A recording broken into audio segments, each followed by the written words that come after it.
Bagi kita tidaklah mudah memahami kisah dalam kitab Kejadian yang menjadi bacaan kita pada hari ini. Bagaimana mungkin digambarkan bahwa Abraham atas perintah Sarah istrinya mengusir hambanya Hagai yang darinya dia mendapatkan anak yang bernama Ismail.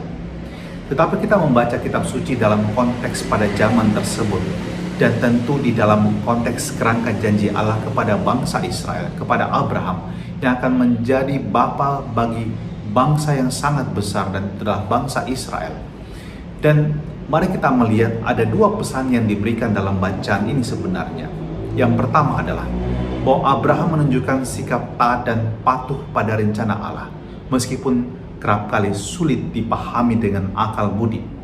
Dan dua kisah yang boleh kita bandingkan, yang pertama adalah kisah ketika Abraham diminta untuk mengorbankan Ishak anaknya, dan kisah yang kedua ketika dia diminta untuk mengusir hambanya dan anak yang juga berasal darinya, Ismail, atau anak ilegalnya boleh dikatakan.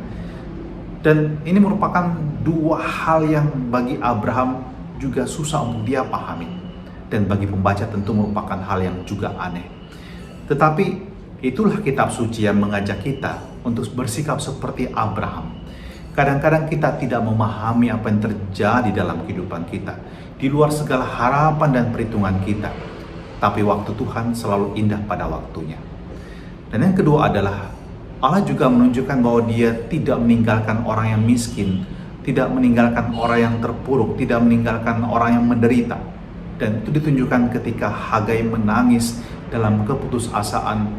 Allah juga mendatangi dia dalam malaikatnya dan mengatakan, "Janganlah takut, sebab Allah telah mendengar suara anakmu dari tempat ia terbaring. Bangunlah, angkatlah anak itu, dan bimbinglah dia, sebab aku akan menjadikan dia bangsa yang besar."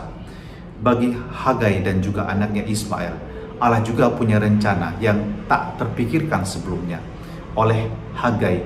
Tetapi itulah bahwa rencana Allah bukan rencana kita. Jalan Allah bukan jalan kita. Dan apa yang mesti kita lakukan adalah kita percaya bahwa Allah juga menjadi pembela kita saat kita tertindas, saat kita tidak berdaya. Dia bersama dengan kita. Dan Injil hari ini ketika Yesus juga menyembuhkan orang yang kerasukan setan juga sebenarnya menekankan hal ini. Allah tidak pernah tinggal diam ketika manusia menderita. Maka mari kita menaruh percaya padanya, dan kita katakan bahwa waktu Tuhan pasti indah pada waktunya untuk kita. Bila kau izinkan sesuatu terjadi, ku percaya semua untuk kebaikanku. Bila nanti telah tiba waktumu, ku percaya kuasa-Mu memulihkan hidupku. Waktu Tuhan pasti yang terbaik, walau kadang tak mudah dimengerti.